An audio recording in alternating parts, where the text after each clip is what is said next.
Cosas buenas que podrían desviarnos del propósito. Cosas buenas que a veces no son tan buenas. Y son de las que muchas de las ocasiones vamos a tener que cuidarnos, porque nos cuidamos de las cosas malas. Pero cuidado con aquellas cosas que son buenas, pero que de alguna manera podrían estar desviando el propósito o los propósitos que Dios tiene para nuestra vida. Ahora, porque yo quiero recordarle hoy a todos los que estamos aquí, los que nos ven por internet, que Dios tiene propósitos maravillosos para nosotros. Y Dios tiene propósitos tanto para tu persona, para tu familia en lo particular, como también tiene propósitos que cumplir ya juntos todos nosotros como cuerpo de Cristo, como iglesia. Son diferentes. Nuestros propósitos particulares, los planes de Dios para nosotros. Hemos estado hablando el domingo acerca de la voluntad de Dios, ¿cierto? Y la voluntad de Dios es lo que Dios quiere para nosotros. Y ahí en lo que Dios quiere para nosotros están los planes del Señor para nuestra vida. La Biblia dice que Dios tiene planes de bien. Amén, hermanos. Entonces, hay una serie de propósitos que Dios tiene para nuestras vidas como parte de su cuerpo, de su iglesia, y también planes específicos, particulares, visión que Dios ha puesto para cada uno. Por ejemplo, en forma particular, ¿cuántos creen que el deseo de Dios es que todos los hombres sean salvos? El apóstol Pablo le dijo a Timoteo, ahí en 1 Timoteo 2:4, que Dios quiere que todos los hombres sean salvos y vengan al conocimiento de la verdad. El propósito de Dios para cada ser humano es que encuentre la salvación por medio de nuestro Señor Jesucristo. Por ejemplo, otro propósito personal que Dios puede tener para tu vida es que crezcas en tu vida espiritual, o crezcamos en la madurez espiritual, ¿cierto o no? El apóstol Pablo varias veces le exhorta a la iglesia y dice, no es posible que siendo ya personas que deberían pensar como personas adultas o personas que ya deberían comer alimento sólido, yo tenga que estarles dando alimento para los niños porque no han madurado todavía. Y el propósito de Dios, una vez que somos salvos, es que nosotros maduremos, que lleguemos a la madurez en Cristo, o lo que la Biblia habla, la perfección en Cristo. Todos sabemos que los 5 ministerios de Efesios capítulo 4, versículo 11 en adelante, dice que están para perfeccionar a los santos para la obra del ministerio. Y luego dice el versículo 13, hasta que todos lleguemos a la unidad de la fe y del conocimiento de Dios, a un varón perfecto, a la medida de la estatura de la plenitud de Cristo. Diga conmigo, Dios me quiere perfeccionar. O sea, Dios quiere que crezcamos en perfeccionamiento una vez que nosotros somos salvos. Ahora, también Dios ha diseñado un propósito o un llamado para nosotros como parte de su pueblo, pero es un llamado particular que Dios nos ha dado a cada uno de nosotros. Para eso el Señor nos ha dado los dones del Espíritu, o los dones del Padre, o los dones del Hijo, que están en Efesios 4, los dones del Padre que están en en Romanos 12, y los dones del Espíritu que están en Corintios 12. Esos dones que Dios nos dio es para que cumplamos un llamado específico. Entonces el apóstol Pablo le dice a Timoteo en 2 Timoteo capítulo 4 versículo 5, dice, haz obra de evangelista, cumple tu ministerio. Entonces Dios quiere que cada uno cumplamos ese propósito. Dios tiene un ministerio, un llamado específico para tu vida. Por ejemplo, Dios tiene un llamado general para su iglesia de compartir el evangelio, pero a cada uno, según el don que ha recibido, dice el apóstol Pedro, ministrelo a otros. Y cuando tú ministras a otros con el don que Dios te ha dado, cumpliendo su propósito, pues entonces tú estás realmente en el plan de Dios para tu vida. Pero también Dios quiere que como personas nos convirtamos en los adoradores que el Padre está buscando. ¿Cuántos dicen amén? Efesios capítulo 4 versículo 23 dice que el Padre busca adoradores que le adoren en espíritu y en verdad. Entonces todo eso que le estoy compartiendo son planes personales, particulares de Dios para tu vida. Tu salvación, tu madurez espiritual, el cumplimiento de tu llamado, ¿sí? Dios quiere que te conviertas en un verdadero adorador que el Padre busca en espíritu y verdad. Y también Él quiere que seamos bendecidos en todas las cosas. ¿Cuántos creen que ese es el propósito de Dios para nuestra vida? Ahora, uno de los más grandes propósitos que Dios tiene para nosotros es que glorifiquemos al Padre. Jesucristo, cuando está a punto de despedirse o está orando por sus discípulos, hace una oración al Padre, y ahí en Juan 17, versículo 4 dice: Padre, te he glorificado en la tierra y he acabado la obra que tú me diste que hiciese. O sea, Cristo cumplió el propósito de darle gloria a Dios aquí sobre la tierra. ¿Y cómo lo hizo? Terminando el llamado, el propósito y la obra que el Padre le dio que hiciese. ¿Sí está claro hablando de los propósitos personales? ¿Sí está claro? Sí, entonces eso fue lo que hizo Jesús. Pero por otro lado, Dios tiene un propósito para todos nosotros como iglesia. Por ejemplo, Dios quiere que la iglesia sea luz del mundo. Mateo capítulo 5 versículo 13. Dios quiere que la iglesia sea sal de la tierra. Amén. Y la iglesia somos todos. Ahí está el propósito general de Dios para la iglesia. Mateo 5:14. Dios quiere que seamos como esa levadura. Dice que una mujer tomó y leudó la masa. Dios quiere que el evangelio afecte todas las esferas de la sociedad, y quiere que seamos como la levadura de Mateo capítulo 13 versículo 33. Mire, aparte, Dios tiene propósitos para la iglesia, de tal manera que la iglesia vaya y tumbe las puertas del infierno. Porque Jesucristo dijo claramente en Mateo 16:18 que las puertas del infierno no prevalecerán contra la iglesia. ¿Sí están conmigo? Entonces, lo que quiere decir el Señor es que si tú tienes que ir al mismo infierno para hacer la obra de Dios, si tuvieras que hacerlo, las puertas del infierno no pueden prevalecer contra nosotros. Diga conmigo, son buenos planes del Señor para su iglesia. Pero no solamente eso. Además de que Dios quiere que seamos salvos, también quiere que como iglesia prediquemos el evangelio. Marcos capítulo 16 versículo 15. Ir por todo el mundo y predicar el evangelio. ¿Cuántos creen que ese es el llamado de Dios para la iglesia?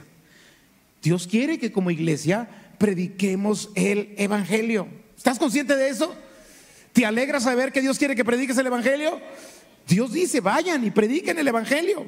Pero también, una vez que predicamos el evangelio, el Señor quiere que hagamos discípulos.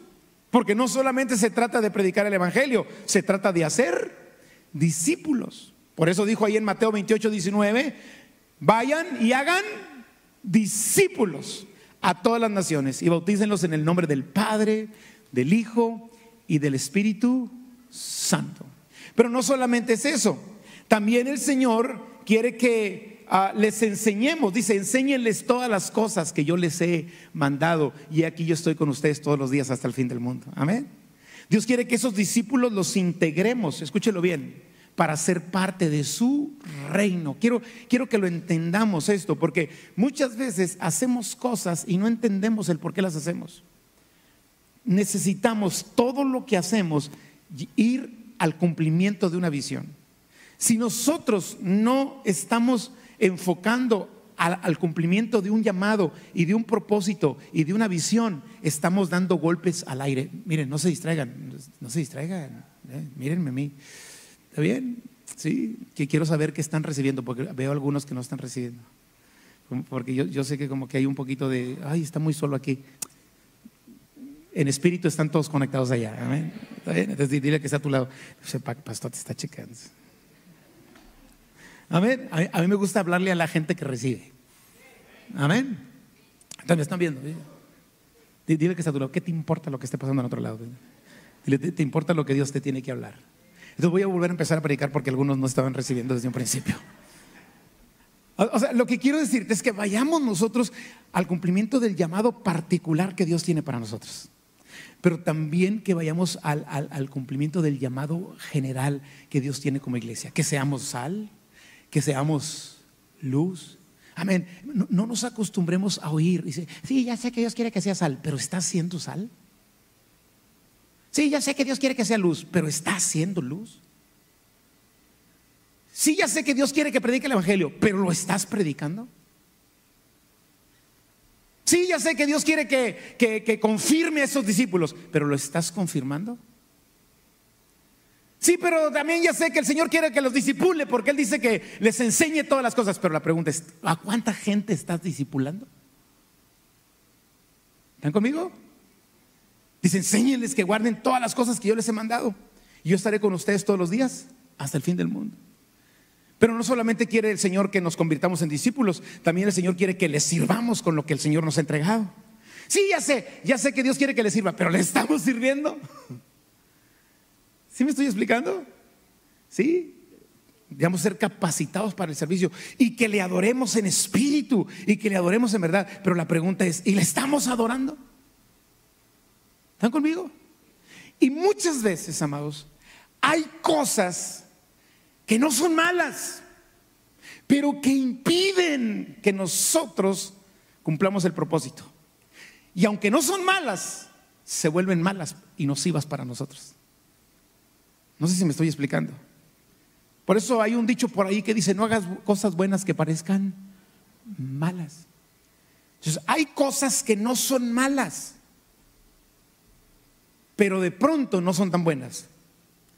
Porque esas cosas que no son malas y que me impiden cumplir el propósito de Dios, tanto personal como general, se vuelven nocivas para mí. Yo le quiero hablar de 133. Amén. Le quiero hablar de algunas. Algunas cosas, diga conmigo, no son malas, pero se pueden volver malas. ¿Sí? Y yo quiero que los que me están escuchando por allá también lo puedan entender. No son malas, pero se pueden volver malas. Y yo quiero decirte que el principal adversario que quiere impedir que cumplamos el propósito de Dios se llama Satanás. ¿Cuántos dicen amén? Y ese se vale de todo. Ahora, hay cosas que las identificamos. Por ejemplo, te envía un dardo y lo identificas, una distracción y la identificas, te envía pereza y la identificas, engaño del pecado, y son armas que el enemigo usa y a veces no lo identificas, pero son armas que usa para desviarnos del propósito. Decepciones, batallas, usa la carne, usa las emociones dañadas. Todo eso lo sabemos, todo eso lo conocemos y posiblemente nos cuidamos de eso, y de alguna manera el enemigo no está haciendo daño en ese lado. Pero yo te quiero hablar de cosas que son buenas, pero que se pueden convertir en malas. Te voy a dar 5 solamente. Número 1, digan conmigo, el servicio. Pastor, pero el servir a Dios, el servicio es bueno, pero el servicio se puede convertir en malo. Pero pastor, ¿pero cómo? ¿Cómo que el servir nunca será malo? Escúchame bien. Cuando el servicio sustituye la intimidad con Dios, se volvió nocivo. Y tenemos mucha gente sirviendo, pero no tiene intimidad con Dios. Tenemos a mucha gente sirviendo, pero no puede estar sentado 10 minutos para oír la palabra. Y en esos casos, el servicio ya se volvió un problema. A mí me da terror cuando veo a la gente servir y no venir a la iglesia, porque digo, ya perdió el propósito. Porque el principal llamado que Dios nos dio a nosotros es para adorarle a Él.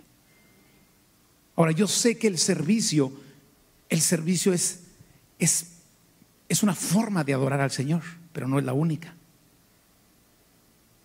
Entonces tenemos gente que le gusta servir, pero no le gusta adorar. Tenemos gente en las congregaciones, y no estoy hablando solamente de la nuestra, estoy hablando del cuerpo de Cristo en general, que le gusta hacer muchas cosas para Dios, pero no tiene tiempo para orar y para tener intimidad con Dios. Puede invertir 7, 8 horas de servicio, pero no puede estar 5 minutos de rodillas. Y cuando es así, hacemos cosas buenas, Pero esas cosas son engañosas porque nos están desviando del propósito. ¿Están conmigo? Por eso yo quería que no se distrajeran. El enemigo nos trata de distraer. Y yo no sé si sea el caso de alguno de nosotros, de los que estamos aquí, pero si es así, tú tienes que cambiar inmediatamente tus prioridades. ¿Me estoy explicando? Nos encontramos en algunas veces que hay personas que vienen a servir de ujieres, pero vienen cuando les toca hacer ujieres y después ya no vienen a las reuniones. Esas personas se identifican y se quitan de ser ujieres, porque nosotros aquí no estamos para formar ujieres, estamos para formar hijos de Dios. Y si el ser ujier, es un ejemplo, te impide adorar y te impide cumplir el llamado de Dios, perdimos el propósito. No sé si me estoy explicando. Entonces de pronto encontramos a muchas personas que dicen: no, yo sirvo en este ministerio y en este ministerio. Gloria a Dios, servir es bueno. Diga conmigo, servir es bueno. Pero el servicio no sustituye la intimidad con Dios. Es más, una persona que está sirviendo y sirviendo y sirviendo y no tiene intimidad con Dios se va a fundir y lo vamos a perder. Por eso yo les aconsejo el día de hoy: ten cuidado con algo que es bueno, porque el servicio es bueno, pero que de pronto se puede convertir en un tropiezo para ti, tu vida. Cuando por servir no nos alimentamos de la palabra. El servicio nunca debe sustituir la adoración. El servicio nunca debe sustituir el alimento que Dios nos ofrece. Necesitamos adorar, necesitamos alimentarnos para que entonces podamos nosotros servir con lo que Dios nos ha dado a nosotros. El Señor lo dejó bien claro cuando en Lucas capítulo 10, 41 y 42 encontramos el ejemplo de Marta y María. ¿Cuántos se acuerdan de ese ejemplo?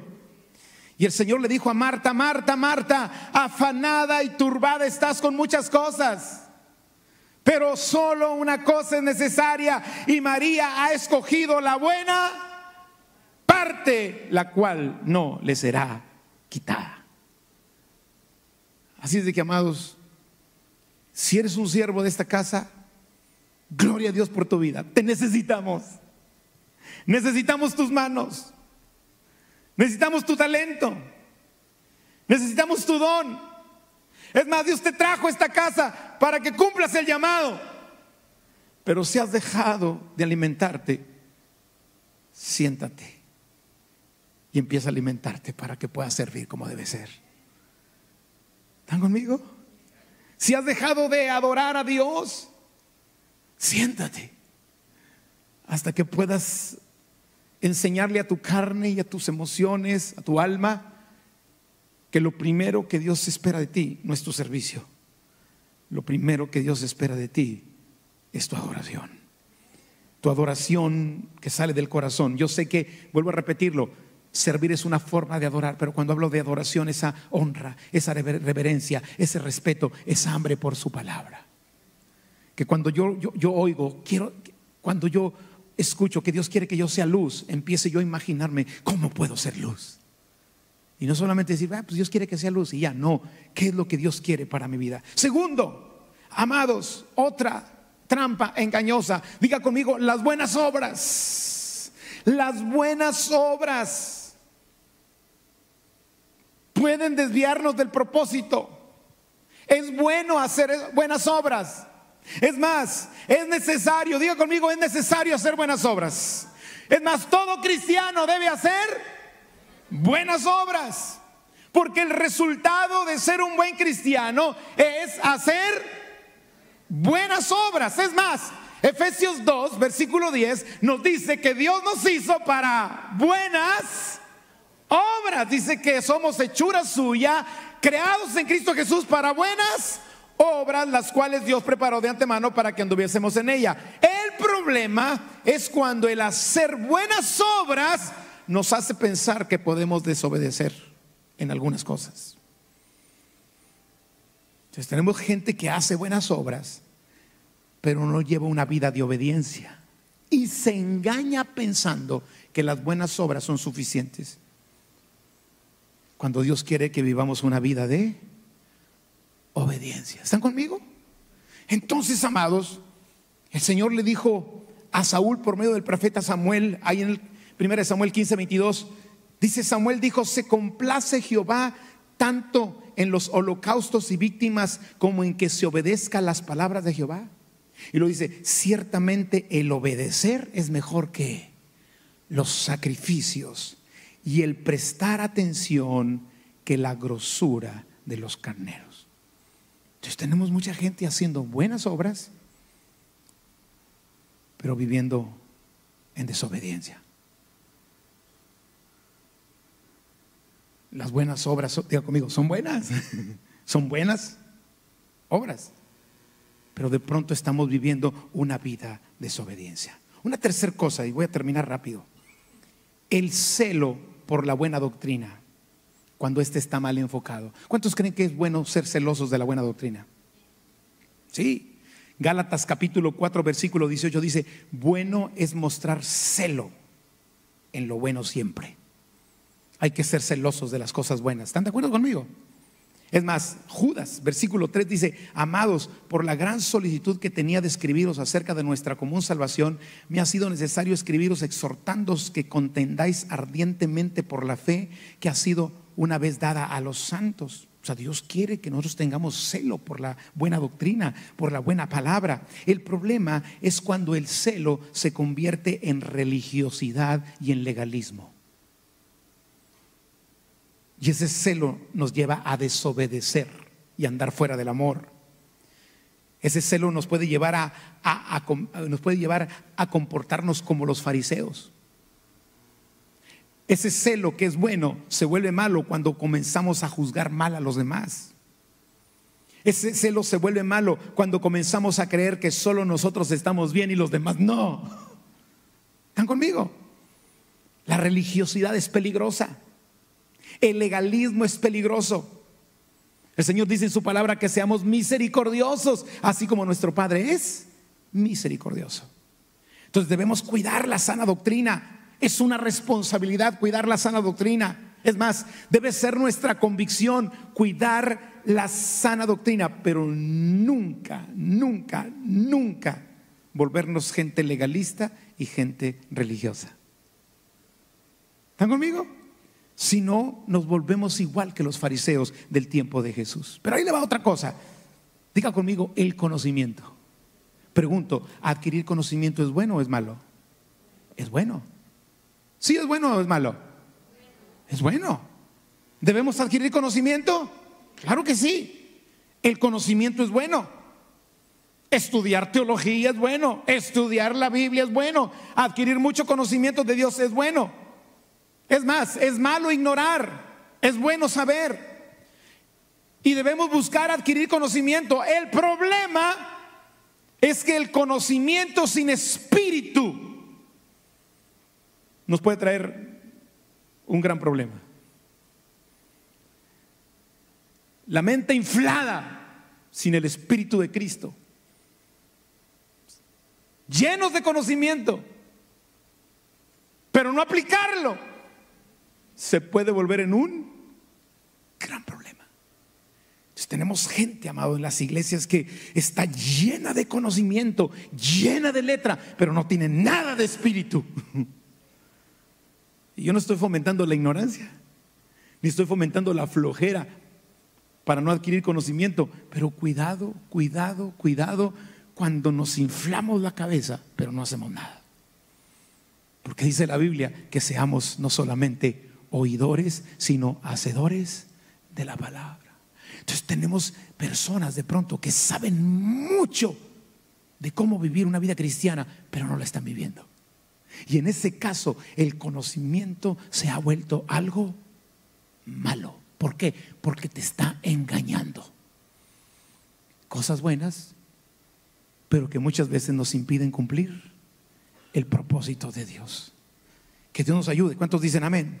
Segunda a los Corintios 3, 4 al 6 dice: y tal confianza tenemos mediante Cristo para con Dios, No que seamos competentes por nosotros mismos para pensar algo como de nosotros mismos, sino que nuestra competencia proviene de Dios, el cual asimismo nos hizo ministros competentes de un nuevo pacto, no de la letra, sino del Espíritu. Y lea conmigo esta última parte: porque la letra mata, mas el Espíritu vivifica. La letra sin espíritu es muy, muy peligrosa. El conocimiento sin espíritu se vuelve muy, muy peligroso. Los fariseos, los escribas, los maestros de la ley estaban llenos de conocimiento, pero no había nada de espíritu. ¿Sí me estoy explicando? Y yo le doy gracias a Dios por la gente que se quiere preparar y que quiere tener conocimiento. Yo voy a favor de eso, pero cuidado cuando nos hemos llenado de conocimiento y ya no hay nada de espíritu. Amén, hermanos. Es más, quiero decirte una cosa: mucho conocimiento no aplicado nos vuelve necios. Cuando yo sé hacer las cosas y no las hago, ¿qué soy? Un necio, o un rebelde, o un desobediente. Pero quiero terminar como número 5, el hacer buenas cosas. Por ejemplo, ahí te va una cosa: ¿hacer ejercicio será bueno o será malo? Algunos dicen: no, hermano, es muy malo, y más si me tengo que levantar temprano. ¿Hacer ejercicio es bueno o es malo? Es bueno. Pero la Biblia dice que si yo hago mucho ejercicio pero no soy piadoso, no es bueno. Y si el hacer ejercicio me impide que ejercite la piedad, ya se volvió malo. Así lo dice la Biblia. Entonces, si yo por hacer mucho ejercicio dejo de servir a Dios y dejo de cumplir mi responsabilidad de padre o mi responsabilidad como ministro de Cristo, entonces algo bueno se convirtió en algo malo. Pablo se lo dijo a Timoteo, ahí en 1 Timoteo 4:7-9 dice: desecha las fábulas profanas y de viejas, ejercítate para la piedad, porque el ejercicio corporal, ¿para qué? Para poco es provechoso, pero la piedad para todo aprovecha, pues tiene promesa de esta vida presente y de la venidera. Entonces, ¿qué pasa? Cuando el ejercitar mi cuerpo impide que ejercite mi espíritu, ya se volvió un problema. ¿Están conmigo? Ahora, yo no estoy fomentando que no hagamos algo, pero cuando ya sucede eso, tengo un problema. Les hago otra pregunta: ¿el trabajo es bueno o es malo? El trabajo es un regalo de Dios, ¿no es cierto? El trabajo es una bendición del Señor. El problema es que muchas veces en la vida el trabajo se vuelve el propósito, cuando realmente el trabajo es el medio para cumplir un propósito.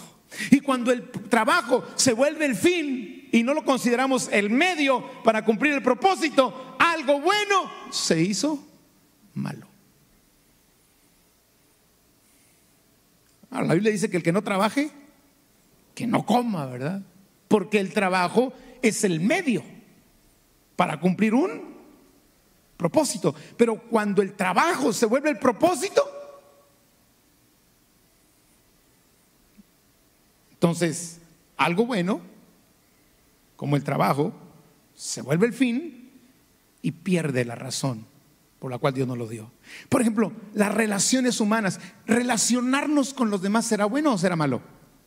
Pues es bueno.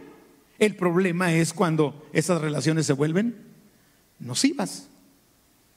Y cuando esas relaciones, en lugar de edificarnos, nos empiezan a destruir. Por eso dice la palabra de Dios en 1 Corintios 15:33: no erréis, las malas conversaciones corrompen las buenas costumbres. Las amistades son buenas, el problema es cuando no son sanas, y entonces nos hacen perder el propósito. Por ejemplo, estudiar, amados. ¿Estudiar será bueno o será malo?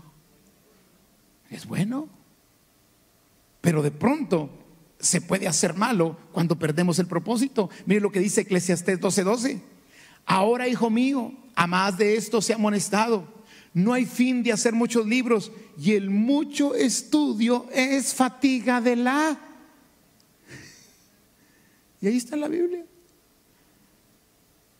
Y algunos que no les gusta estudiar van a decir: gloria a Dios, Dios me habló esta noche, ya me voy a salir de la escuela. No está diciendo eso. Está cuando ya se te vuelve tanta fatiga que pierdes tu propósito. Ciertas disciplinas saludables que podamos nosotros tomar son buenas, pero se vuelven problema cuando nos roban el propósito. Quiero terminar con lo que dice el apóstol Pablo a Timoteo en 1 Timoteo 4, 13 al 15. Dice el apóstol Pablo: entre tanto que voy, ocúpate en la lectura, la exhortación y la enseñanza. No descuides el don que hay en ti, que te fue dado mediante profecía con la imposición de las manos del presbiterio. Ocúpate de estas cosas, permanece en ellas, para que tu aprovechamiento sea manifiesto a todos.